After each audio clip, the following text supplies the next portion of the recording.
সবাইকে রায়নবো ব্লগে স্বাগতম জানাই।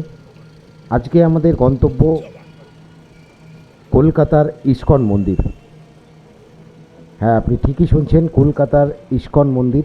আমরা রুটটা আপনাদেরকে বলে দিই। আপনারা যদি সল্টলেকের দিক থেকে আসেন, করুণাময়ী থেকে আপনারা সাপুজি যে বাস স্টপ আছে, আপনারা করুণাময়ী থেকে বাস পেয়ে যাবেন। ওখান থেকে সাপুজিতে নেমে ওখান থেকে টোটো বা অটো করে আপনারা পৌঁছে যেতে পারেন কলকাতার ইস্কন মন্দিরে।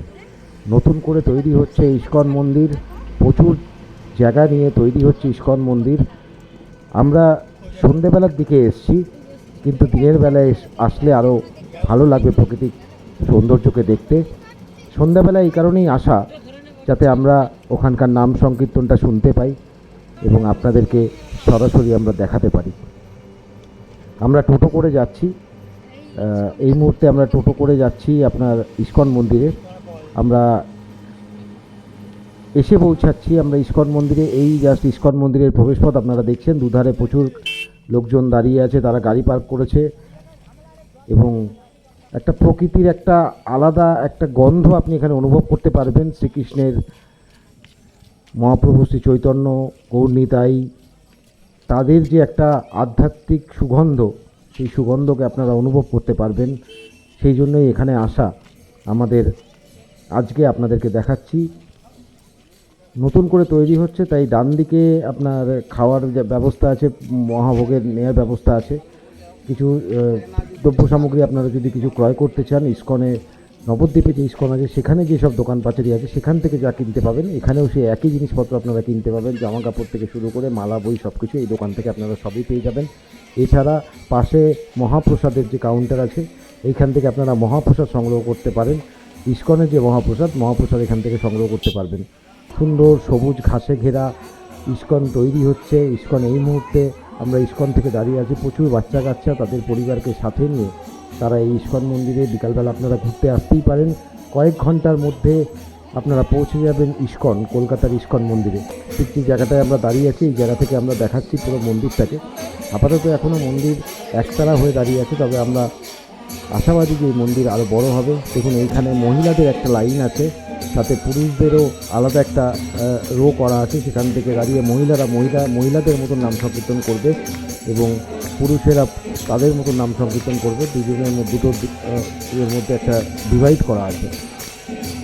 গৌরনিতাই শ্রীকৃষ্ণের লীলা এখান থেকে শুনতে পারবেন, হরে কৃষ্ণ হরে রাম ধ্বনি এখান থেকে শুনতে পারবেন। প্রত্যেককে অনুরোধ করব যে আপনারা ইস্কন মন্দিরে আসুন এবং এখান থেকে আপনারা মহাপ্রভুকে সরাসরি দেখুন কত সুন্দর এবং কত সুসজ্জিত এই ইস্কন মন্দির।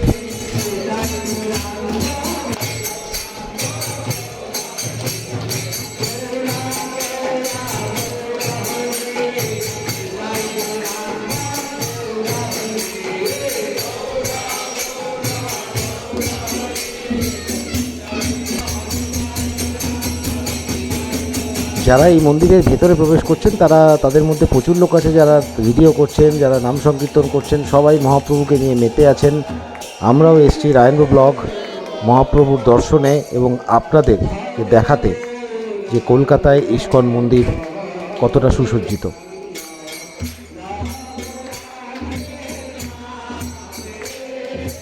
এখান থেকে আপনারা মহাপ্রসাদ পাবেন। দুপুরবেলার দিকে মহাপ্রসাদ দেওয়া হয়, বসিয়ে খাওয়ানোর ব্যবস্থা আছে। আপনারা ওখান থেকে মহাপ্রসাদ গ্রহণ করতে পারবেন। এছাড়া বই পেয়ে যাবেন, ভগবান শ্রীকৃষ্ণের বই পাবেন, গৌরনিতাইয়ের বই পাবেন। এইসব বইগুলো আপনারা এখান থেকে সংগ্রহ করতে পারেন। এছাড়া দিনের বেলায় আপনারা পুজো আচ্ছাও দেখতে পাবেন, কিন্তু সন্ধ্যাবেলার দিকে এলে আপনার মন ভরে যাবে, আমরা এইটুকুনি কথা দিতে পারি। এইভাবে পাশে থাকবেন এবং অবশ্যই যারা রায়নবো ব্লগে এখনও সাবস্ক্রাইব করেননি তাদেরকে বলবো আপনারা দয়া করে সাবস্ক্রাইব করবেন এবং প্রতিটা ভিডিও লাইক করবেন, কেননা রায়নবো ব্লগ শুধুমাত্র আপনাদের জন্য এই ভিডিও তৈরি করে, আপনাদেরকেই দেখানোর জন্য, আপনাদের মনোরঞ্জনের জন্য। আমরা সাথে থাকবো, আপনারা পাশে থাকবেন আমাদের। আমরা এইভাবেই একের পর এক জায়গায় পৌঁছাবো শুধুমাত্র আপনাদের জন্য। হরে কৃষ্ণ।